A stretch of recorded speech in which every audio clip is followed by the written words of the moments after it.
하나님 말씀은 마태복음 3장입니다. 마태복음 3장 1절로 마지막 한 장 전체를 읽겠습니다.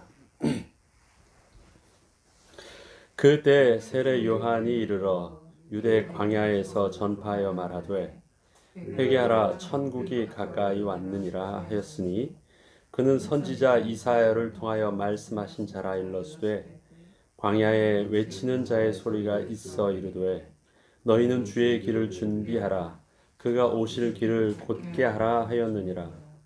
이 요한은 낙타 털 옷을 입고 허리에 가죽띠를 띠고 음식은 메뚜기와 석청이었더라.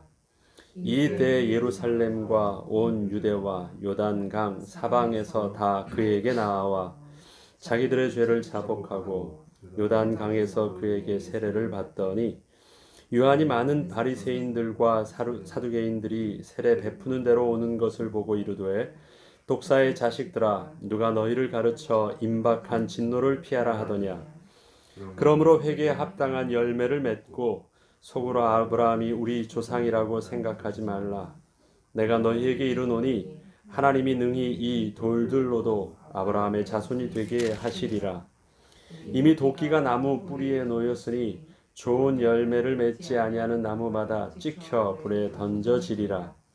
나는 너희로 회개하게 하기 위하여 물로 세례를 베풀거니와 내 뒤에 오시는 이는 나보다 능력이 많으시니 나는 그의 신을 들기도 감당하지 못하겠노라.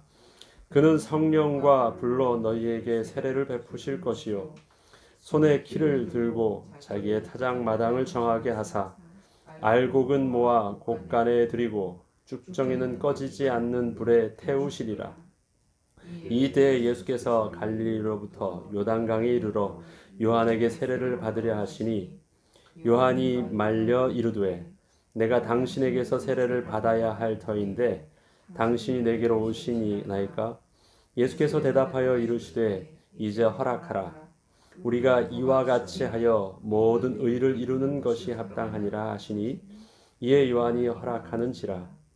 예수께서 세례를 받으시고 곧 물에서 오실새 하늘이 열리고 하나님의 성령이 비둘기같이 내려 자기 위에 임하심을 보시더니 하늘로부터 소리가 있어 말씀하시되 이는 내 사랑하는 아들이요 내 기뻐하는 자라 하시니라.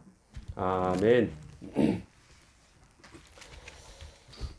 세례 요한은 광야에서 외치는 자의 소리로 오실 메시아를 앞서서 맞이한 하나님께서 택하시고 예비한 자였고 예언된 자였습니다. 그 세례 요한이 하나님의 은혜 가운데 태어났고 또 그 사역을 때가 되어서 예수님이 탄생하시고 지금 3장으로 지나가면서 그때는 지금 30년의 기간이 좀 지났죠. 예수님이 본격적으로 공생이 시작하실 그 나이가 되신 것이니까 바로 2장과 3장의 그 갭이 30년의 갭입니다. 그 30년의 기간을 마태는 기록하고 있지 않습니다. 아무튼 그렇게 양쪽은 성장하였고 예수님은 이젠 하나님의 시간표가 되어서 사역을 하러 제일 첫 번째 시작을 세례 요한과의 만남을 통해서 시작합니다. 또 세례 요한은 광야에서 주의 선지자로서 잘 훈련받았고 잘 준비되다가 그 당시 많은 사람들에게 영향력 있게 증거하는 구약의 마지막 선지자의 모습으로 등장하고 있습니다. 세례 요한은 예수님이 메시아인 줄 잘 몰랐습니다. 30년이 지나도록 몰랐습니다. 언제 알았습니까? 바로 오늘 이 만남을 가질 이때 세례 요한은 하나님의 음성을 듣고 지금 다가오는 이가 자기 친척 동생이 아니라 하나님께서 자기가 그토록 예언하면서 외쳤던 그 메시아가 바로 이 예수라는 사실들을 알게 되었습니다. 그 증거는 요한복음에 기록되어 있습니다. 제가 요한복음 잠깐 보겠습니다. 요한복음 1장에 보면 1장 30절부터 보면요. 내가 전에 말하기를 내 뒤에 오는 사람이 있는데 나보다 앞선 것은 그가 나보다 먼저 계심이라 한 것이 이 사람을 가리킴이라. 31절이요. 나도 그를 알지 못하였으나 그렇죠. 분명히 말합니다. 나도 그를 알지 못하였으나 내가 와서 물로 세례를 베푸는 것은 그를 이스라엘에 나타내려 함이라 하니라. 물로 세례를 그 예수를 베푼 이유가 이스라엘에 그를 나타내려 함이라. 요한이 또 증언하여 이르되 내가 봄에 성령이 비둘기같이 하늘로부터 내려와서 그의 위에 머물렀더니 나도 그를 알지 못하였으나 나를 보내어 물로 세례를 베풀라 하신 그 하나님께서 나에게 말씀하시되 성령이 내려서 누구 위에든지 머무는 것을 보거든 그가 곧 성령으로 세례를 베푸는 이인 줄 알라 하셨기에 내가 보고 그가 하나님의 아들이심을 증언하였노라 하니라. 그렇죠.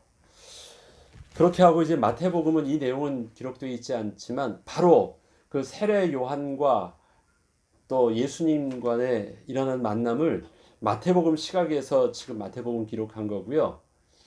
그 당사자였던 세례 요한은 바로 그때 그 세례를 베풀고 성령이 비둘기같이 내려오는 그 사건에 대해서 하나님께서 자기에게 주셨던 말씀. 분명히 내 뒤로 오실 이는 나는 물로 세례를 주지만 내 뒤에 오시는 이는 불과 성령으로 세례를 베풀어 주실 텐데 내 뒤에 오시는 그 메시아가 누구냐를 너에게 성령이 내리시는 것을 보면 그 자가 바로 불과 성령으로 세례를 베푸실 메시아라는 것을 알게 하신다라는 것을 세례 요한은 알고 있었고 그 눈앞에서 바로 그 예수를 통해서 성령이 내리심을 보면서 그가 하나님의 아들 메시아이심을 깨닫게 되었습니다. 그때 안 거예요. 세례 요한도. 그때 예수가 그분이신 줄 알았습니다. 지금 너 앞에 다가오는 그 이가 바로 예수란 사실들을 들려주셨고 그 예수가 바로 그리스도라는 증거를 성령의 또 내리심을 보면서 확증하게 되었습니다. 그래서 오늘 보면은 예수님께서 세례를 받으시려고 하실 때 먼저 하나님께서 주신 성령의 음성이 있었기 때문에 내가 어찌 당신을 세례를 베풀 수 있습니까? 라고 말했지만 예수님께서는 이렇게 말씀하셨죠.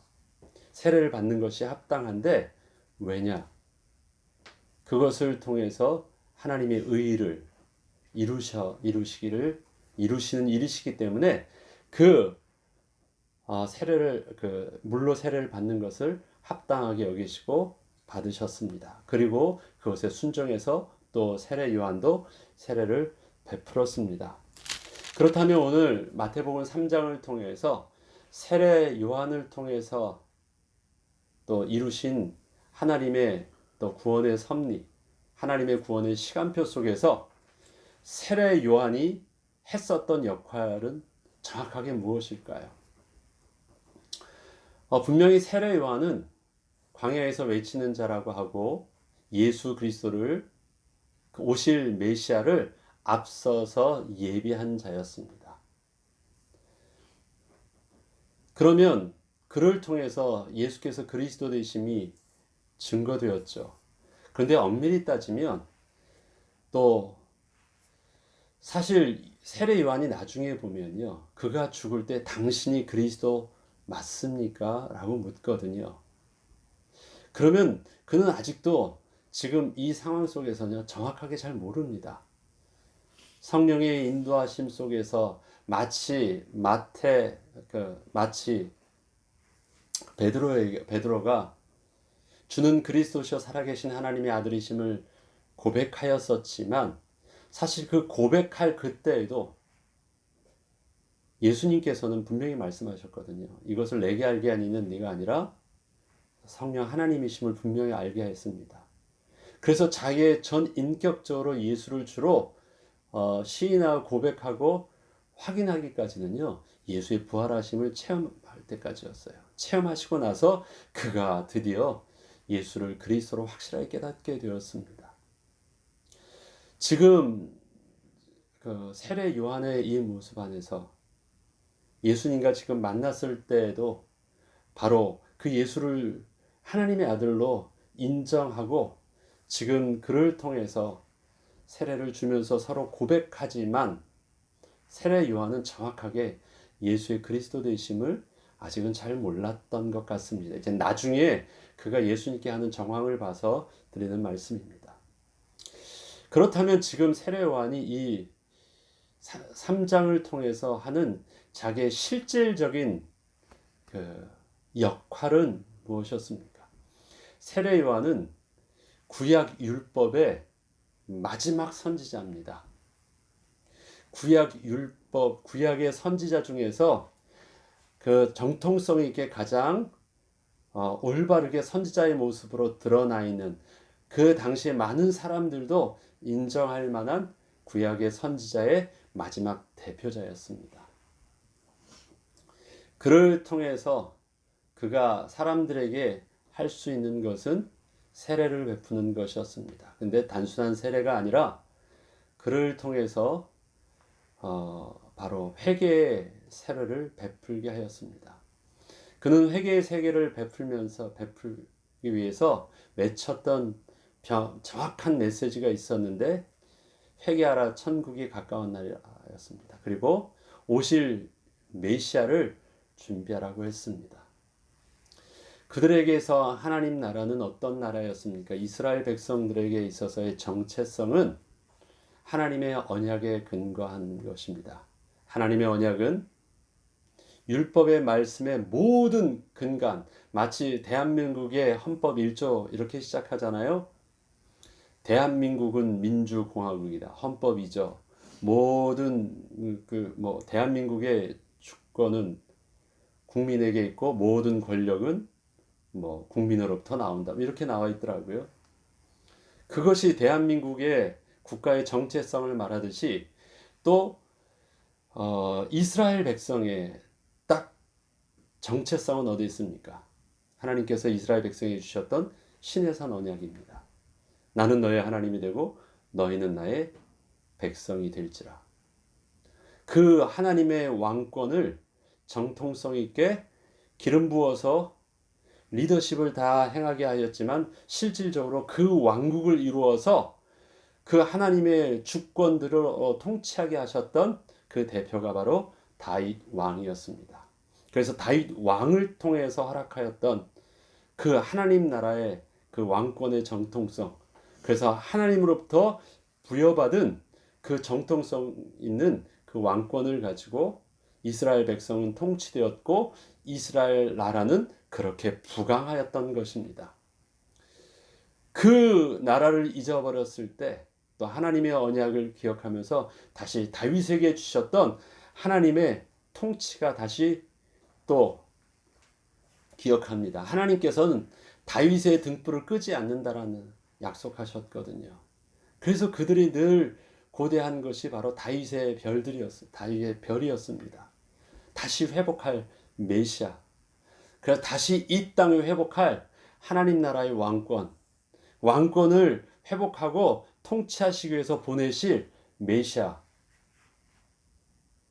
그래서 그들의 메시아는 다윗 왕과 같은, 모세와 같은, 또 엘리야 같은 그 위대한 선지자와 또 지도자와 왕과 같은 그런 자였습니다. 엘리야가, 오늘 본문을 보면 세례 요한이 나왔을 때 당신이, 그 요한복음에서는 그렇죠, 당신이 예언된 그 선지자입니까? 라고 합니다.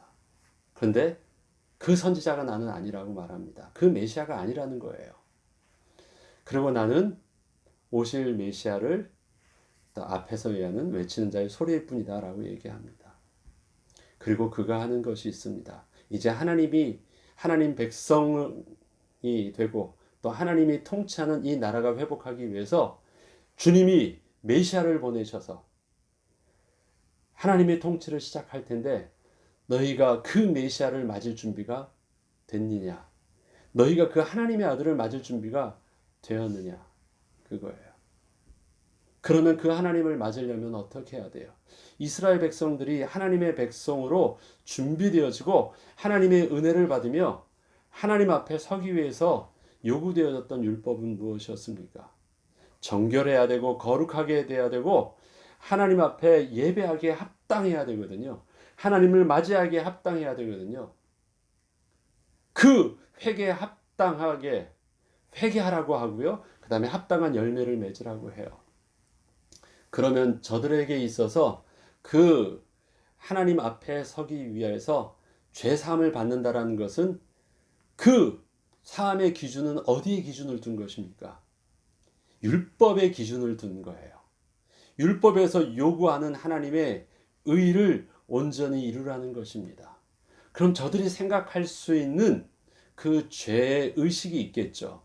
우상 숭배를 했거나 부정하였거나 그 다음에 모든 죄에서 말하는 음란과 시기와 탐욕과 살인과 모든 숨겨지고 드러나고 드러나지 아니하였던 모든 율법에서 하나님 앞에서 범죄함의 일들이 있겠죠.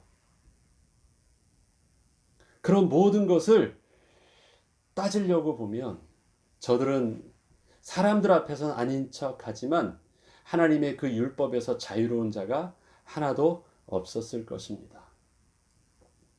저들이 세례 요한에게 오면서 착각하는 것이 있습니다. 하나님 앞에 서기 위해서 제사장은요, 무슨 일을 해줍니까? 구약에 보면요, 너가 제사 드릴 수 있어. 허락해 주잖아요. 그러려면 어떻게 해요? 그 정결례에 맞게 확인하고 혹시 부정한 것 있으면 절차를 따라서 해결해 주시고 인정해 주어야 돼요. 세례 요한을 통해서 마치 그와 같이 그 앞에서 인정을 받으면 그가 자유함을 받을 수 있는 줄 알았어요. 사람들이 막 이제 하나님 나라가 임한다고 강하게 외치는 선지자적 메시지, 또 선지자의 모습을 마치 지금 오늘 모습을 보니까 구약의 그 위대했던 그 엘리야 선지자랑 비슷하거든요. 엘리야 선지자도 그의 모습이 낙타털, 약대 그 털로 옷을 입고 그의 털이 많은 자의 모습을, 지금 세례 요한의 모습도 마치 엘리야의 모습을 연상하고 있거든요. 그리고 또 광야에서 외치는 자의 그 메시지가 모든 사람으로부터 거룩하게 구별된 모습 속에서 강하게 외치고 있거든요. 그를 통하여서 죄사함을 받는 것이 아니라 그를 통해서 뭔가 자유함을 얻기를 원하는 사람들이 많았습니다. 그리고 나름대로 회개하기를 원하는 사람들이 다가와서 그 앞에서 세례를 받기 시작합니다. 이에 대해서 세례 요한이 분명히 말을 하죠. 많은 사람들이 6절에 보면 자기들의 죄를 자박하고 요단강에서 그에게 세례를 받는데, 요한이 많은 바리새인들과 사두개인들이 세례 베푸는 대로 오는 것을 보고 이르되, 독사의 자식들아, 누가 너희를 가르쳐 임박한 진노를 피하라 하더냐? 그래요. 그냥 그를 통해서 인정함 받으면 겉으로 이렇게 용서하노라 해서 사함을 받으며, 그래서 세례를 받으면 그것을 통해서 뭔가 자기의 죄를 감출 수 있고 또 뭔가 잃어버렸던 자격을 얻을 수 있는 줄 알았어요. 그렇게 대언할 수 있는 자격이 세례 요한에게 있는 줄 알았어요. 분명히 그들에게 있어서 너희들이 숨겨진 죄를 가지고 임박한 진노를 피할 수 없다라고 말합니다. 그런데 그렇게 지금 외치고 있는 그들이 누구입니까? 바리새인들과 사두개인들 하면 율법에 대해서는 이미 많은 사람들에게 보이는 대로는, 눈에 보이는 대로는 가장 잘 알고 가장 그 아는 대로 그 율법대로 잘 감당하고 있는 당시에서는 삶에 대해서 일반인들에게 있어서는 존경받는 사람들이었습니다. 그런데 오히려 그 많은 일반인들이 자복하며 회개하고 오는 사람들에게 있어서는 그 은혜를, 세례를 주는데, 그 앞에 다가오는 바리새인들과 사두개인들에게 있어서는, 서기관들에게 있어서는 마치 예수님께서 이 독사의 자식들아라고 말하는 것처럼 그렇게 해서는 너희에게 임박할 진노를 그렇게 감추고 피할 수 있는 것이 아님을 분명히 말합니다.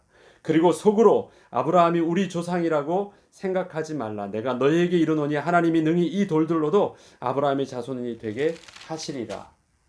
그렇게 거저 너희들이 가지고 있는 기득권을 가지고 너희들이 가지고 있는 신분과 자격을 가지고 하나님의 백성됨을 생각하지 말라 말합니다. 그렇게 해서 당연히 얻을 수 있는 것이 분명히 아님을 말합니다.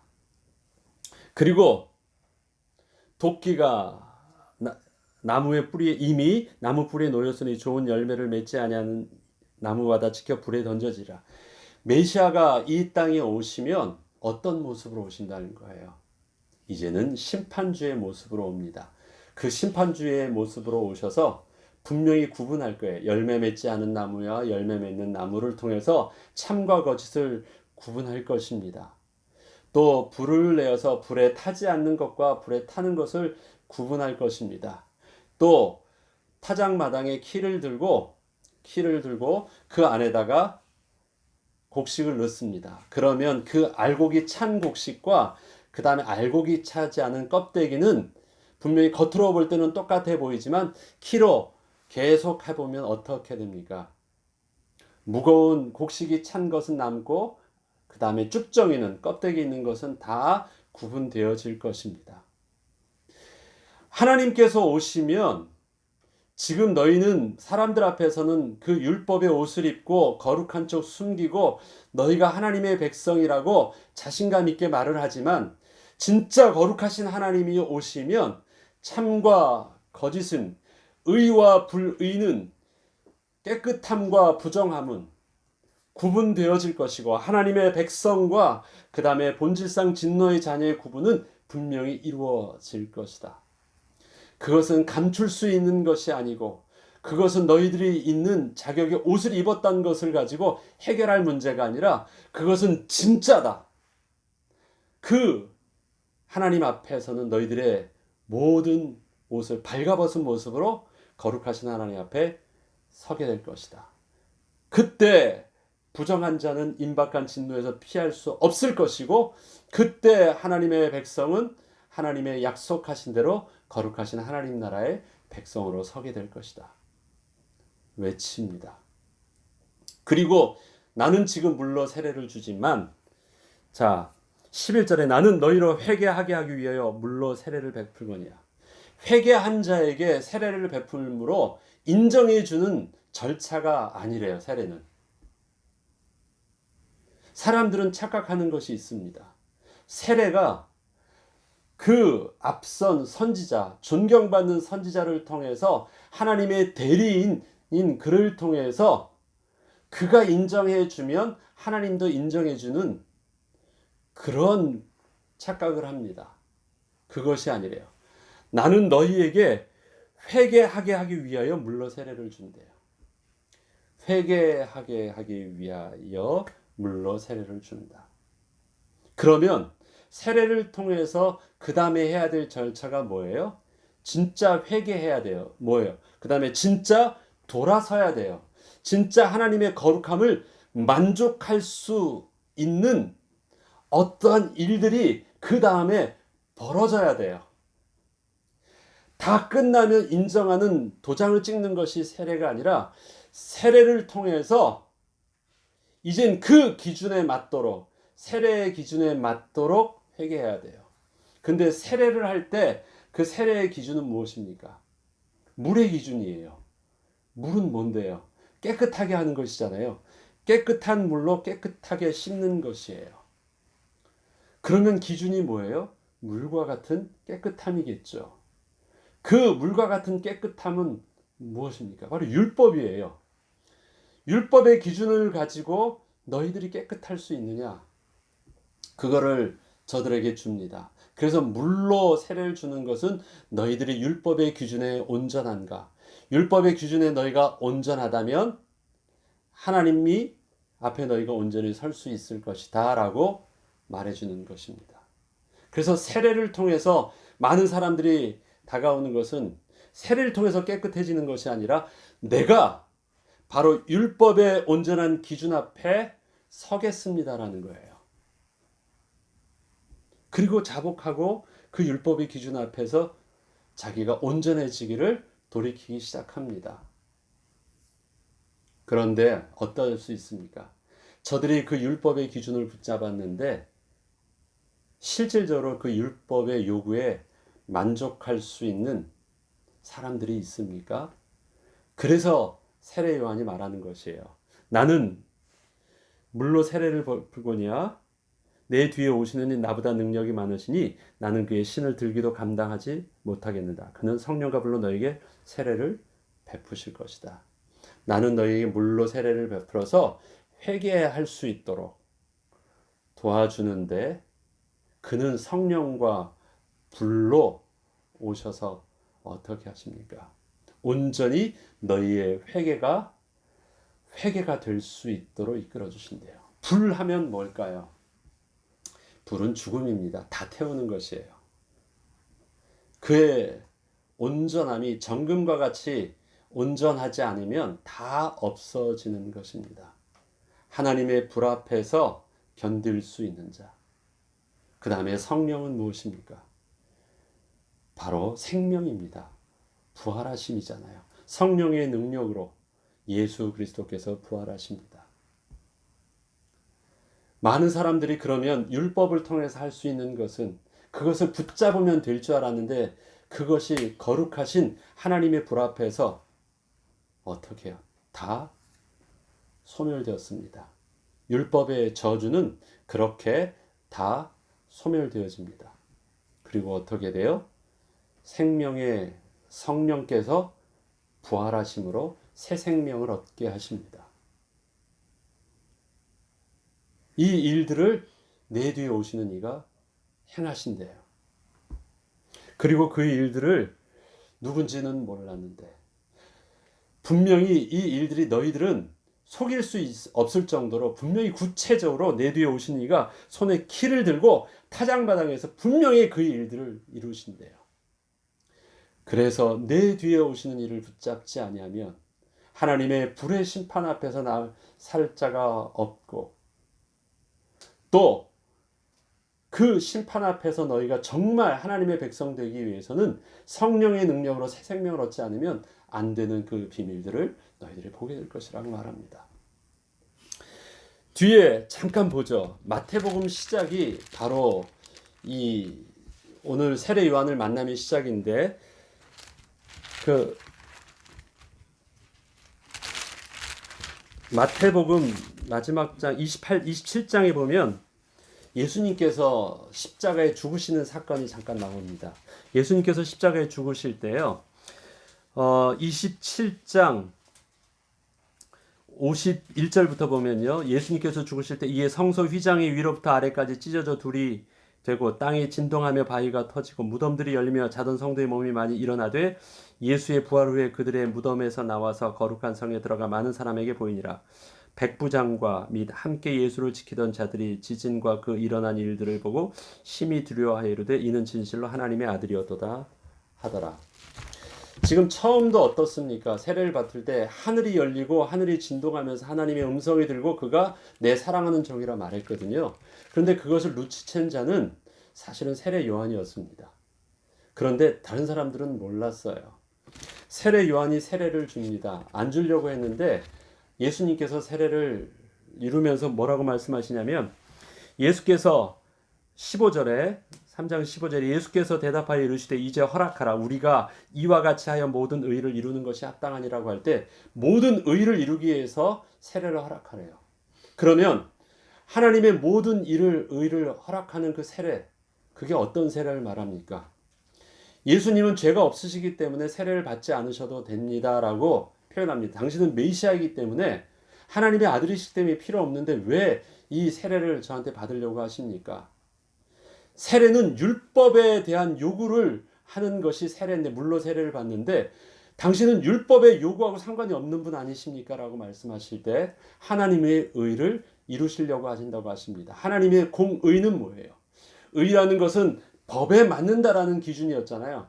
법에 맞는 올바른 기준이다라는 것이 공의인데 바로 세례 받음을 통해서 예수님께서 바로 율법의 저주 아래 동일하게 들어가신 것이에요. 율법의 저주 아래, 율법의 조건 아래 들어가신 것입니다. 그리고 나도 그 율법의 기준에 확인을 받겠다라는 것이죠. 그것이 모든 사람들에게 공평한 하나님의 공의입니다. 하나님의 정죄함에 대한 의, 율법을 통해서 하나님 앞에 범죄함, 그 다음에 하나님 앞에 설 수 없는 그 기준이 바로 율법이었어요. 그것을 많은 사람들에게 제시해줬고 사람들은 그렇게 회개하기를 바랬는데 결국 한계 속에 있었죠. 예수님도 동일하게 그 율법 아래 들어갔습니다. 그리고 예수님이 십자가에 죽으셨어요. 어느 기준에 맞춰서 그 정죄함을 받으셨습니까? 바로 율법의 기준에 맞춰서 정죄함을 받았고 하나님 앞에서 신성을 모독한 반역한 자였습니다. 율법의 공의에 정죄함을 받았습니다. 그것이 율법의 정죄함을 받았다고 하면 율법의 정죄함을 통해서 증거가 나타난 것이 있죠. 그가 죽은 것이에요. 그런데 율법의 의를 통해서 율법이 할 수 있는 공의는 죽이는 것이었습니다. 그래서 죽임을 당했어요. 그래서 온전히 율법의 저주를 그대로 받으셨고 율법의 기준 속에서 그대로 당신을 내어놓으셨습니다. 그 다음에 어떤 일들이 일어나셨습니까? 그때 일어나는 죽음 속에서 일어나는 모든 사건들을 보니까 이거 아직 부활하기 전이잖아요. 예수님이요.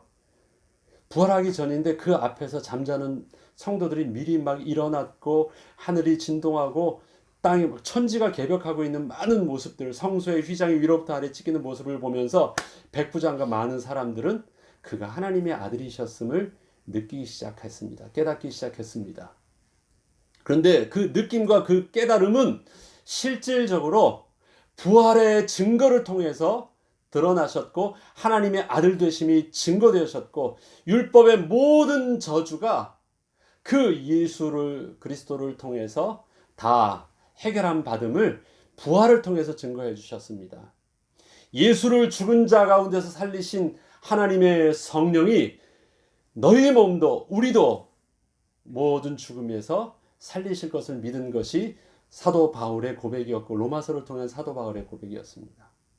예수를 죽은 자 가운데서 살리신 하나님의 영 성령께서 부활케 하시는 생명이 되어 주셨습니다. 그리하여서 그 율법의 저주의 죽음이 바로 예수의 죄의 저주가 아니라 그 예수를 저주한 그 자가 처음에는 사람들이 예수를 죽일 때 그것이 자기 죄인 줄 예수의 죄인 줄 알았는데 예수가 부활하심을 통해서 그 죄가 누구 죄로 되었습니까? 예수를 죽인 자가 바로 자신들이었고 하나님 앞에서 율법의 저주를 받을 자가 자신이었음을 예수의 부활을 통해서 깨닫게 된 거예요. 예수의 부활을 통해서 강하게 증명하여 준 것입니다. 그래서 예수의 죽음이 누구의 죽음 때문이었다고요? 바로 우리의 죄, 오늘 물로 세례를 받았던 그들의 백성들의 죄였음을 알게 되었습니다. 그리고 예수의 부활이 바로 우리들도 그 죄에 대해서 그 예수 그리스도를 통해서 예수의 죄에 대해서 죽고 그 그리스도의 의에 대해서 내가 온전히 붙잡으면 의에 대해서 산다라는 것을 알게 된 것입니다. 그것이 물로 세례를 베푼 그 은혜요. 그 다음에 불과 성령으로 세례를 베푸시는 예수 그리스도의 사역을 온전히 이루십니다. 그래서 마태복음의 시작이 세례를 받음으로 시작되지만 그것과 구절을 마지막으로 예수 그리스도의 죽으심을 통해서 그가 실로 하나님의 아들이셨음이 증거되어진 일들을 평행구를 이루면서 예수님의 사역의 시작과 완성들을 그렇게 십자가의 사건을 통해서 완성해 주신 일들을 합니다. 이 일에 세례 요한이 했던 일들을 다시 한번 정리하자면 율법으로는 구원을 이룰 수 없다. 그 율법을 통해서 증거되어진 것은 하나님의 의가 증거되었다. 하나님의 공의가 증거되었다. 그 하나님의 공의를 완성하시기 위해서 예수 그리스도는 율법의 저주를 그대로 당하셨다. 그래야지 하나님의 공의를 이룰 수 있다. 그래서 당신이 율법 속으로 들어가신 것입니다. 이스라엘의 율법 속으로. 그 상징적인 것이 바로 세례받음이셨어요. 깨끗하게 하기 위해서 세례를 받은 것이 아니라 바로 율법의 저주 아래 들어가셔서 저들과 똑같이, 그리고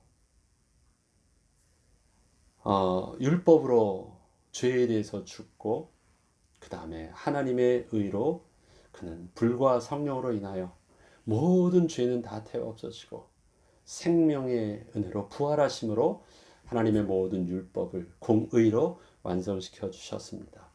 이 일들을 앞에서 증거하고 그것을 시작하게 했던 그 직분을 감당한 자가 바로 세례 요한이었습니다. 저와 여러분이 어떻게 하나님의 구원을 이룰 수 있습니까? 다른 것으로는 구원을 얻을 수가 없습니다. 우리가 이 땅에 하나님 나라가 오고 주님을 우리의 구주로 영접하실 때 우리의 어떤 것으로도, 어떤 의로도, 어떤 신분과 자격으로도 주님을 우리의 주인으로 모실 수 없습니다. 주님을 이 땅에 주님이 다시 이젠 재림주로 우리에게 다가오실 때 우리가 그 재림주로 다가오실 그 주님을 어떻게 맞이할 수 있습니까? 회개에 합당한 열매를 맺어야 되는데 어떻게 열매를 맺을 수 있습니까? 포도나무 되신 예수 그리스도에 우리가 붙어 있지 않으면 열매를 맺을 수가 없습니다. 예수 그리스도의 거룩하심이 아니고서는 우리가 하나님의 거룩하심을 만족할 수가 없습니다. 그 은혜를 따라 우리가 믿음으로 서고 온전히 회개에 합당한 열매를 맺는 은혜를 이제 성령 하나님의 인도하심을 통해서 준비하며 이 땅에서 우리에게 주신 은혜의 직분 감당하는 저와 여러분 되길 주 이름으로 축원합니다. 주기도문으로 마치겠습니다.